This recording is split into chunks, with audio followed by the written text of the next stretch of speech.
एका गावात एक सावकार राहत होता. त्याला त्याच्या पैशांचा, वैभवाचा खूप अहंकार आणि गर्व असतो. माझ्यामुळेच सर्व धान्य पिकते, माझ्यामुळेच सर्व काही होते असे त्याला वाटत असते. एके दिवशी तो शेतकऱ्याला म्हणाला, पांडवा, मी तुला पैसे देतो, बियाणे देतो, पाणी पुरवतो, म्हणून तुझी ही शेती होते. तूही माझ्यामुळेच जगत आहेस, तुझे कुटुंबही माझ्याच पैशांमुळे जगत आहे. मी तुला पैसे, बियाणे दिले नाही तर तू जगशील कसा? शेतकरी साधा होता, पण चतुर आणि हुशार होता.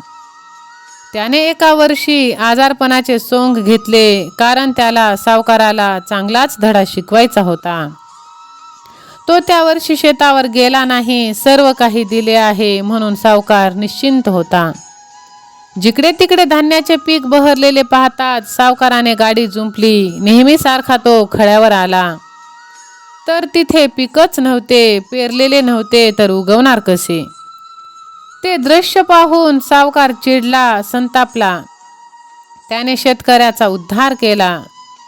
पांडवाने सर्व काही निमूटपणे ऐकून घेतले. नंतर तो शांतपणे म्हणाला, सावकार, पैशाने सर्व काही होते का? तुम्ही बियाणे देतात, मजुरीही देतात, पण माझे हातच काम करत नसतील तर अशी परिस्थिती येते. अहो, मी या सर्व मातेसारखी सेवा करतो, तिच्याशी बोलतो, तिचे माझे मनोगत सांगतो, तिला मी माझे सर्व मत सांगत असतो, मी माझं मन मोकळं करत असतो, तिच्यासाठी कष्ट घेतो, रोपांना मुलासारखे जपतो, तण काढतो, रोपांना जोमाने वाढवणारे वातावरण देतो, माझ्या प्रेमाचे खत देतो. माझे हात, माझ्या भावना जेव्हा मातीशी मिळतात तेव्हाच शेती पिकते. म्हणून तुम्हीही जगता. तुम्ही मला जगवण्यापेक्षा मीच तुम्हाला जगवतो. मला हाच धडा तुम्हाला द्यायचा होता. आता तुम्हाला समजलं का? शेतकऱ्याच्या शब्दांनी सावकाराचे डोळे उघडले. त्याने शेतकऱ्याचे पाय धरले आणि म्हटले, अरे पांडवा, तूच खरा परमेश्वर आहेस. तुझ्या रूपाने एक शक्ती शेतात वावरते हे मला कधीच कळले नाही. मला वाटले तू अडाणी भोळा आहेस, पण तसे नाही. तुलाच सर्व शक्ती कळल्या आहेत. मीच तुझा आभारी आहे. मी तुझ्याशी कृतज्ञ आहे. आता माझे डोळे उघडले आहे. शरीरातील प्रत्येक अवयवांचे महत्त्व मला कळले आहे. तुझ्या हातांचे, घामाचे व तुझ्या प्रेमाचे मोल वेगळे आहे. या शब्दातून सावकाराची कृतज्ञता व्यक्त झाली आणि त्याला एक नवीन धडा मिळाला. पुढे त्याने कधीही अहंकार दाखवला नाही. प्रत्येक श्रमजीवी माणसाच्या श्रमाचे मोल हे अनमोल असते. त्याची किंमत करता येत नाही.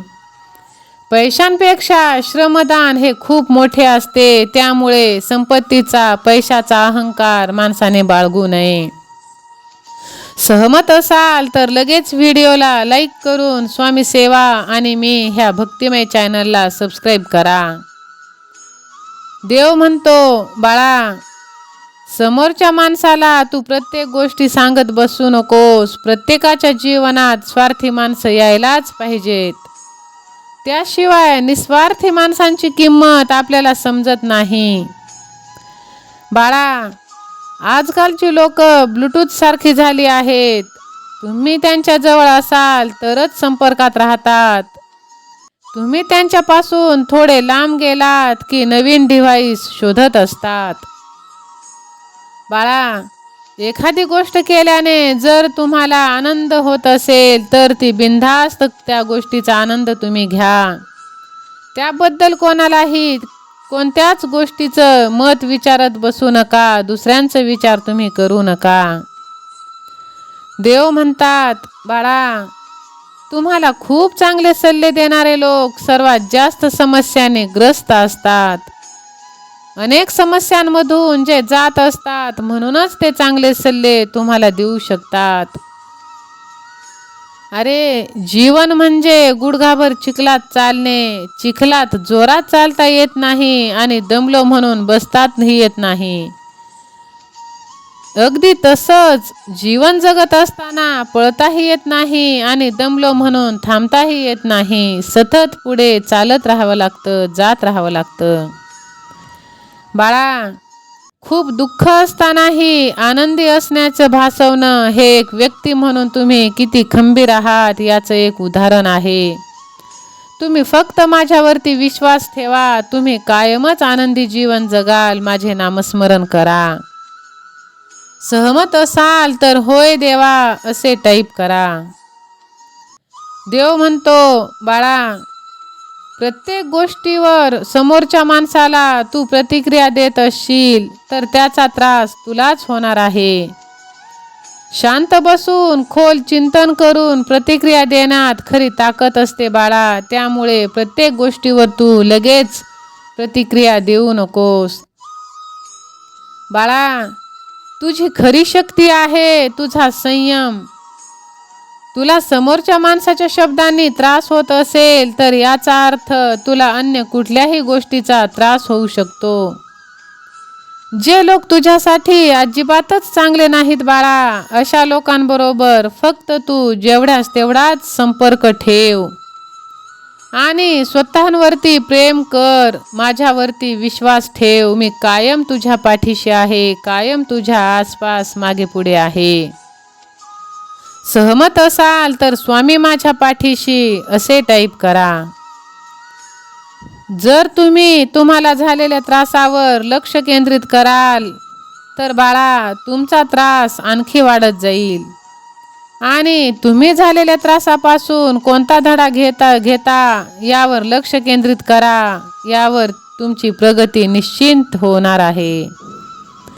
बाळा, जर तुम्हाला एखाद्या माणसाचे चरित्र ओळखायचे असेल तर तो आपल्यापेक्षा खालच्या पदावरील लोकांशी कसे वागतो याचे तुम्ही निरीक्षण करा.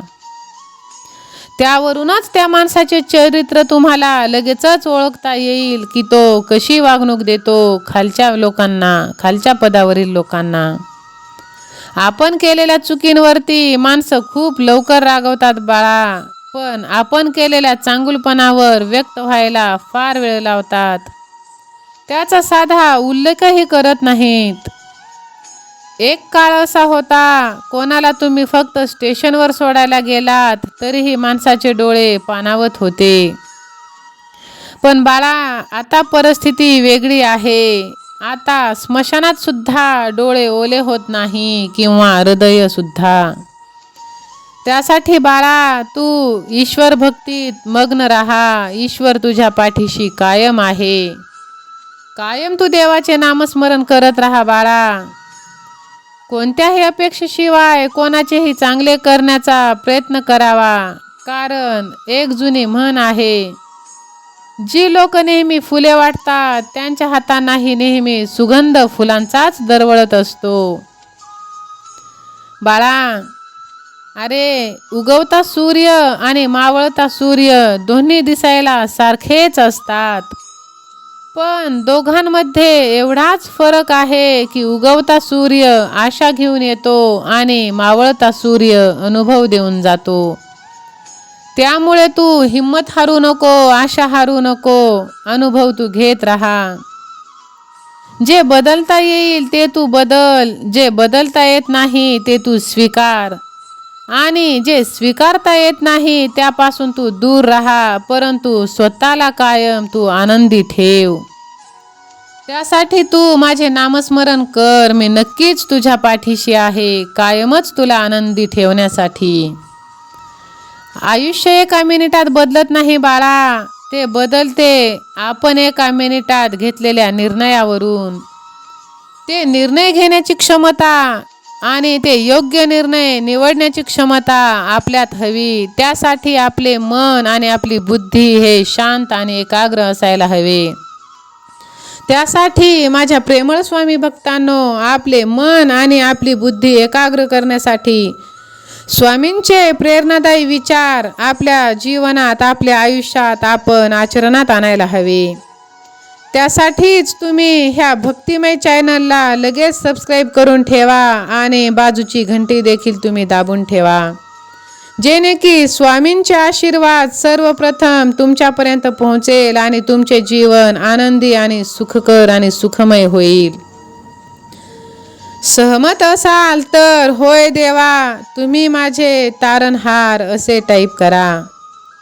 सतत स्वामींच्या नामस्मरणांमध्ये राहा. माझ्या प्रेमळ स्वामी भक्तांनो, स्वामी भक्तीशिवाय आयुष्यात काहीही नाही. एकच शक्ती स्वामी भक्ती. श्री स्वामी समर्थ. जय जय स्वामी समर्थ. महाराज श्री स्वामी समर्थ. जय जय स्वामी समर्थ.